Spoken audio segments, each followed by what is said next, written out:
Hello बच्चों, आज के इस वीडियो में हम कथा साहित्य के बारे में बात करेंगे। कथा साहित्य वर्तमान साहित्य में अभिव्यक्ति का सशक्त माध्यम बनकर उभरा है।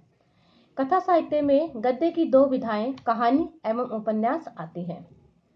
कहानी एवं उपन्यास में मूल अंतर आकार का होता है।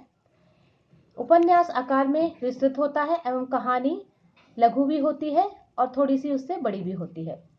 लेकिन फिर भी कहानी एवं उपन्यासों में कुछ बातें ऐसी होती हैं जो सामान्य रूप से एक जैसी होती हैं, जिसमें सबसे पहले कथानक या कथावस्तु। कथावस्तु कहानी एवं उपन्यास दोनों का ही आवश्यक तत्व है। कथावस्तु के बिना ना ही कहानी का कोई अस्तित्व है, ना ही उपन्यास का। इन दोनों में कथावस्तु का प्रभावशाली होना अत्यंत ही आवश्यक है। कथानक के मुख्यतः 3 चरण होने आवश्यक हैं। सबसे पहले कथा का आरंभ, उसके बाद कथा का विकास एवं तृतीय चरण कथा का अंत। उसके बाद कथानक ऐसा हो जो पाठकों में पढ़ते समय रुचि पैदा करे, जिससे पाठक पूरा उपन्यास या कहानी पढ़े।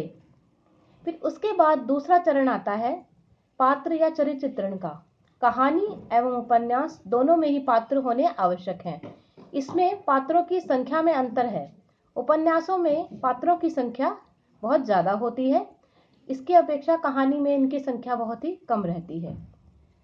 उपन्यासों के पात्र एक दूसरे के सहारे से ही चरित्र चित्रण करते हैं और एक दूसरे के चरित्र का विकास करते हैं। उसी तरह कहानी में भी पात्रों के माध्यम से ही चरित्र चित्रण होता है। पात्रों के माध्यम से कहानी एवं उपन्यास दोनों की कथा आगे बढ़ती है। पात्र ही एक दूसरे के व्यक्तित्व के बारे में वार्तालाप के माध्यम से आगे बताते हैं एवं कहानी को आगे ले जाते हैं।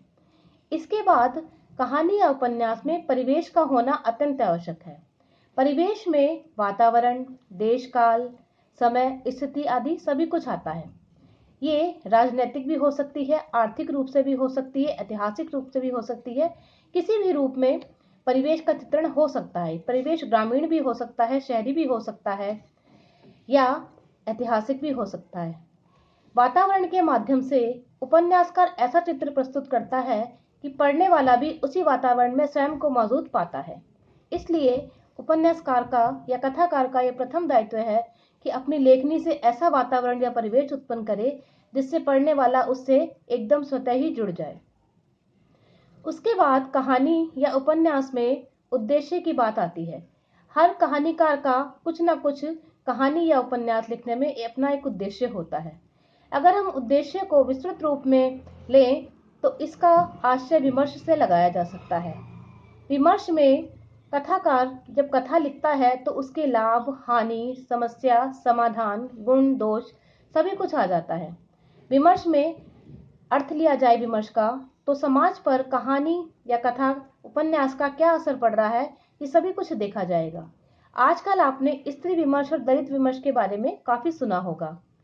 स्त्री विमर्श से तात्पर्य यही होता है कि ऐसी कथा जिसमें स्त्री के बारे में स्त्री के द्वारा स्त्री की समस्याओं पर क्या और किस तरह से लिखा जाता है, यही सब स्त्री विमर्श में आता है। इसमें स्त्री के लिए ही समस्या या समाधानों का चिंतन होता है। उसी प्रकार अगर खाली विमर्श शब्द को लिया जाए तो कथाकार अपनी कहानी या उपन्यास में समाज को क्या दे रहा है, समाज उससे क्या ग्रहण कर रहा है, या समाज में होने वाली समस्याओं का क्या समाधान लेखक के द्वारा प्रस्तुत किया जा रहा है, या अगर लेखक अंत पाठकों पर छोड़ता है तो उसका पाठकों पर क्या प्रभाव पड़ता है, ये सभी कुछ विमर्श के अंतर्गत आ जाता है। इसलिए विमर्श को हम खाली उद्देश्य से नहीं जोड़ सकते। उद्देश्य से बहुत ही व्यापक शब्द विमर्श का है। इसलिए हर कथानक कुछ ना कुछ विमर्श अपनी कथा या उपन्यास में जरूर रखता है। आशा है आप सब बच्चों को कथा साहित्य के बारे में मेरी बताई गई बातें समझ में आई होंगी। धन्यवाद।